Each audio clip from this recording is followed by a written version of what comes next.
తొమ్మిడికుంట చెరువు పైన ఉన్నాం. ఈ యొక్క కట్ట 9 మీటర్లు, అంటే బండ్ మనం ఏదైతే వాకింగ్ ట్రాక్ ఉందో ఇది 9 మీటర్ల 2.5 కిలోమీటర్ వాకింగ్ ట్రాక్. ఇది మొత్తం 29 ఎకరాల 26 గుంటలు దీని తుమ్మిడికుంట చెరువు ఒక విస్తరణ. కానీ దురదృష్టవశాత్తు ఇందులోకి వెళ్ళి 14 ఎకరాల కబ్జాకు గురి కావడం జరిగింది.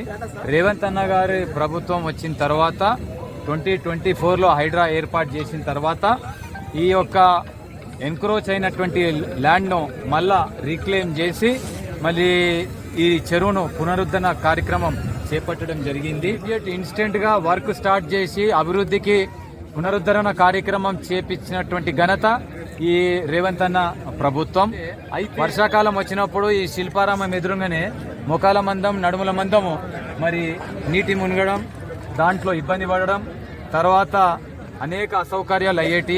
దాన్ని దృష్టిలో పెట్టుకొని రానున్నటువంటి భవిష్యత్తులో కూడా వచ్చే వరదను అసెస్ చేసి 2 ఇన్లెట్లు 9 మీటర్లు ఎక్కడికెళ్ళైనా వాటర్ ఇన్లు వచ్చి ఫ్లో అయ్యే విధంగా ఒక అవుట్లెట్, టాయిలెట్ ఫెసిలిటీ, రిక్రియేషనల్ అన్నీ కూడా సదుపాయాలు ఇక్కడ ఏర్పాటు చేయడం జరుగుతూ ఉంది. ఇలాంటి ఒక గొప్ప కార్యక్రమం చరిత్రలో నిలిచిపడేటటువంటి కార్యక్రమం మనం ఉండొచ్చు, ఉండకపోవచ్చు.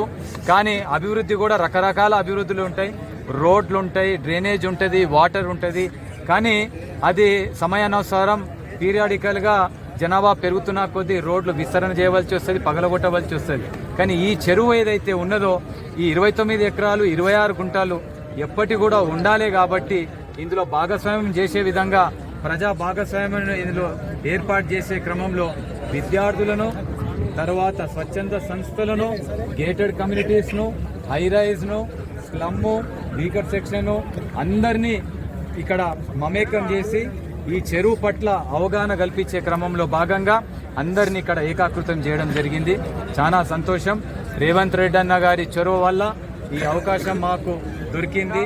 చాలా గర్వంగా, సంతోషంగా ఫీల్ అయ్యేటటువంటి ఈ చెరువుల పునరుద్ధరణ కార్యక్రమంలో భాగంగా నా డివిజన్లనే ఒకటి ఈ తొమ్మిడికుంట చెరువు, తర్వాత సున్నం చెరువు, ఇవన్నీ మురికి కూపంలాగా ఉండే ఇప్పుడు లాస్ట్ వీక్ ఆఫ్ డిసెంబర్లో ఇది ప్రజానీకానికి అంకితం చేయడం జరుగుతుంది. ఇది ప్యూర్లీ నా పర్సనల్, నా డివిజన్ కాబట్టి నేను ముందుకొచ్చి నేను పిలిపించిన స్వచ్ఛందంగా మరి నిష్కలమైనటువంటి మనస్తత్వంతో ఏర్పాటు చేసినటువంటి ఈ కార్యక్రమానికి తీసుకోవడం జరిగింది. వారందరికీ కూడా చేతులు జోడించి నమస్కారాలు తెలియజేస్తా ఉన్నాం. జై జగదీశ్ అన్న.